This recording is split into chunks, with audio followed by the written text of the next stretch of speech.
I was later diagnosed with alopecia.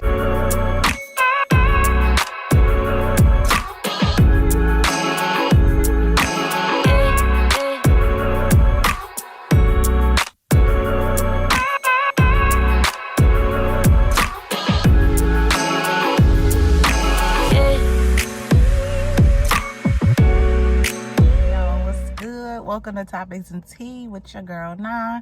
I just haven't been saying it in a while, so I just wanted to say that as my intro. But today's episode is gonna be about me and the products that I use in regards to the alopecia I was diagnosed with, and what products I used to help my scalp feel moisturized, and just kind of getting more in detail in regards to what type of alopecia I have and what the symptoms are, and some of the procedures that I went through to try to prevent my hair from falling out even more. So let's get into the video. All right, guys, let's get into the video. So the type of CCCA alopecia I have, my alopecia, let me see if I can pronounce it, is central.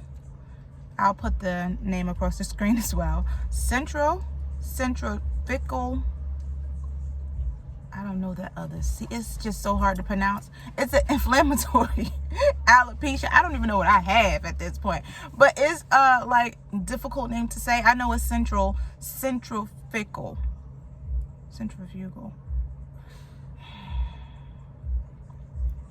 It's an inflammatory alopecia. So what happens to me is my scalp will get inflamed. It could come from, the doctors don't know exactly where it started, but it could come from something that I've ate, or my scalp being too dry after I come from the barbershop. They don't really know where or how it started, but my scalp will get inflamed, and what will happen is my scalp will get inflamed, my scalp will get really dry, and from me scratching and my scalp being so irritated, that causes my hair to fall out. Now, I truly believe that it may have come from the amount of times that I bleached my hair. About 2 years ago, I was bleaching it a lot using bleach and toner, so I believe that that may be where it stemmed from, but they don't know the real cause of how it transpired. So with the inflammation, now I had those symptoms for a while before. If you look at my last video that I posted a while back explaining what I've been going through, I've been having symptoms like with my scalp being red and just being really sore after the barbershop. This lighting is crazy. I've been having symptoms with my scalp being red and being irritated and like super sore after I've come from the barbershop for a while before I decided to go to the dermatologist to see exactly what was happening. Before I went to the dermatologist, I seen my hair was like fading out, like at the top up here and on the sides here. You can't really see much because my hair is dyed, so it doesn't really show much, but I'll post some old pictures too. It was really bad, and I tried to wait. I tried Kaleidoscope Miracle Drops just to see that to see if it will help me, and it didn't. And I'm not saying that Kaleidoscope Miracle Drops doesn't work. I'm just saying that because I was later diagnosed with alopecia, that's probably why it didn't work for me. But after a few weeks of my hair not growing back, and I'm just like, I waited about 2 months one time to get a haircut just to see if my hair would like grow back after using Kaleidoscope for a while, and then just keeping my hair moisturized. Nothing changed. So I went to a dermatologist, and they were like, you need to do a biopsy on your scalp. If you don't know what a biopsy is, it's painful, but not as painful after they give you the needle to numb your scalp. So I got my biopsy done like right over here and my scalp. So what they do is they basically stick a needle in your head. Yeah, they numb your scalp. After it's numb in all of the places that they need to cut a piece of your scalp out and put a hole in your head, they cut a piece of your scalp out with your hair. Of course, literally you have a hole in your hair. They cut a piece out, then they take it to go get tested. You get a few stitches, about 3 or 4 stitches, depending on how much of your scalp that they need, and you're not able to get a haircut, and you're not able to wash your hair, you're not able to do nothing with those stitches in your hair. You have to then go back and get the stitches taken out. So I had got a biopsy on my scalp, and then I had to wait a few weeks. After like 2 weeks, my results came back, and they told me that I had CCCA alopecia. Now, I don't feel the way about it. my mom was really sad. She was like, well, how do you feel? Like, she was so devastated. But I don't feel the way about it. I was a little bummed because this was around the time that I was supposed to start my dreadlock journey. I wanted to get sister locks because my son wanted dreads. So I figured I would get sister locks and he would get dreads and we would just do it together. So I wasn't able to get my dreads. So that was a little, like, I was a little bummed about that. But, oh, let me sit back. I was a little bummed about that, but my hair was already short, so I was like, okay, like, whatever. I could still play in wigs if I want to.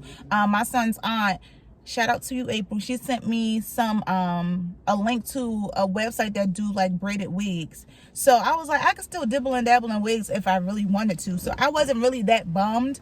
However, after coming from the doctor, I asked them, okay, what are the next steps? Like, how fast does this happen? Because my hair was like, as you've seen in the pictures, my hair was really falling out in the middle and on the side. So I was getting worried. And because I'm tall, nobody can really see at the top of my head. A lot of the people that I hang out with, they're not taller than me. So you can't really see at the top of my head. And my barber, who is so dope, his name is Twin. He is out here in Gwinnett. He is so dope that he blends my hair. Even to this day, people don't know that I have alopecia because he blends my hair so well. When he cuts my hair, he understands, like, okay, let me just do, like, I don't even know what he call it. It's a fade, a high top fade, I believe, a taper fade.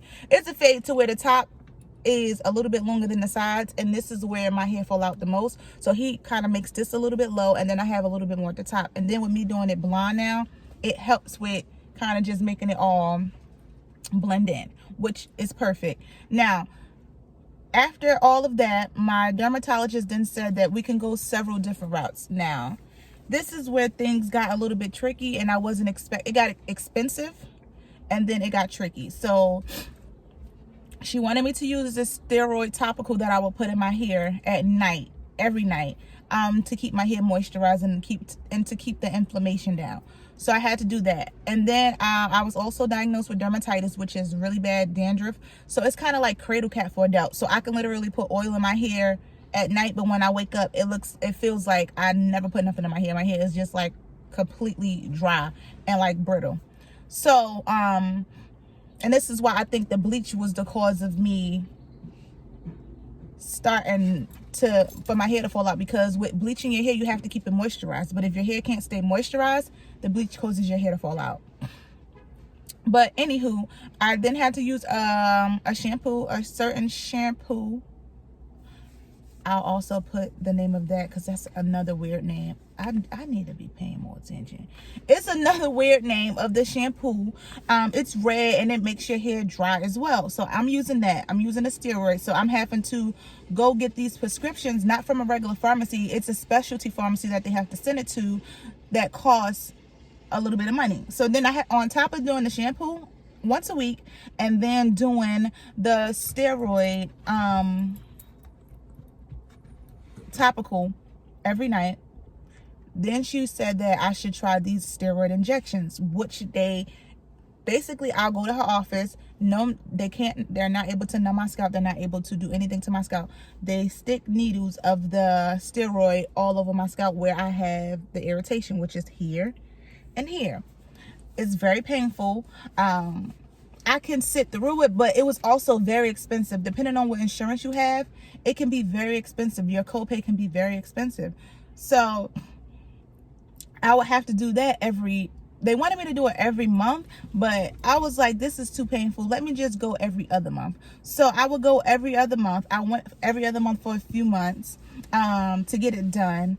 But I was like, you know what? I'm sick of, like, I think probably I was in denial, honestly. I was just in denial that I had it. And I was like, I'm sick of doing this. Like, I don't see a difference. But when I would go to them, they would take pictures of my scalp every time. And from their pictures, I can see the difference. I just didn't see it, I think, because I was looking at it every single day. So I'm doing the steroid topical at night. I'm washing my hair once a week with the red shampoo, and then I'm getting steroid injections every other month. So I'm having to handle all of that. Still trying to diagnose the fact that I have this alopecia. They don't know why. It's really common in black women.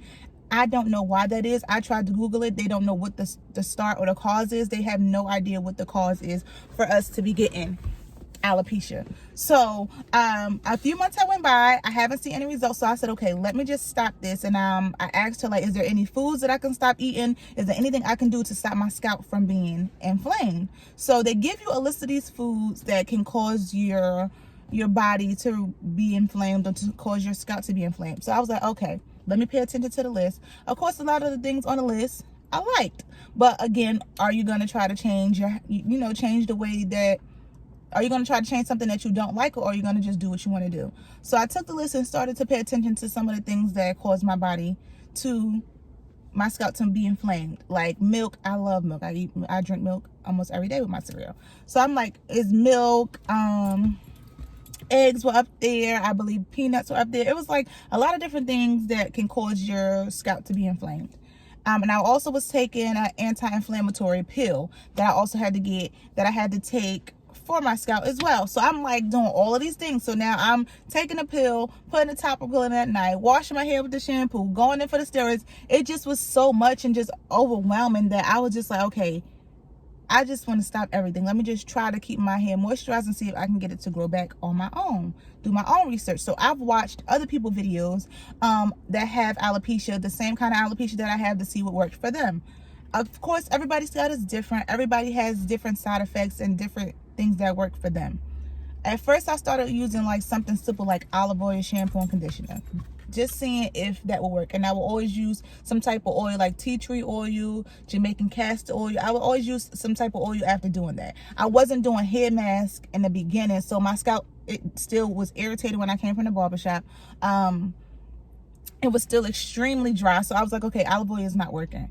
What else did I do? Head and Shoulders, because of the dandruff. But I heard mixed things about Head and Shoulders. I heard that they can cause like, the shampoo can cause like cancer and all kind of things. So I used that for a quick minute, but that didn't really do much. It worked for that moment, at that very moment, but then like the next day or two, my scalp still feels like super dry and brittle. So I had to X that out. After using Head and Shoulders, I want to say Mielle was the third thing I tried. So I was using tea tree oil with the olive oil. I was using vitamin E oil with the olive oil and the Head and Shoulders. So I would just, after I wash my hair and I get out the shower, I would put the steroid topical on at night, but then when I leave out in the morning, I will rub either the tea tree oil or the vitamin E oil in the morning. Now in the tea tree oil, I feel like it did keep my hair moisturized throughout the day, but it will only do like just the top layer. Like if I'm rubbing it on my hair like this, that would be the only, it wouldn't get to my scalp. I think that it would just go to the top layer. It wouldn't penetrate through my scalp. So I switched. Now I believe Mielle was the third thing that I had tried, and I haven't been trying it for a long time, but I've been trying it for about a few weeks. I want to say probably almost 2 months. So I'm gonna put the picture here, and then I'm gonna put it also in my description. So I use let me just make sure I'm saying the right thing, because I want to say Rosemary. Rosemary mint collection. So I use the shampoo, I use the leave-in conditioner, I put a hair mask in, and then I have the strengthening hair oil, the drops that go in your head. So what I do is, because I'm bleaching my hair, I use the purple shampoo and the purple hair mask for my scalp. And then after I wash that out, and then I let the purple hair mask sit in my scalp for some time, I wash it out. Then I go in with the Mielle shampoo, wash that out, wash my hair real quick. Then I'll do the hair mask. With the hair mask, I let it sit for about 15 minutes. Even though my hair is short, I'll still let it sit for about 15-20 minutes. Let that sit. At this point with the hair mask, it's penetrating, it's definitely getting in your scalp, it's making sure it's doing all of the things that it needs to do.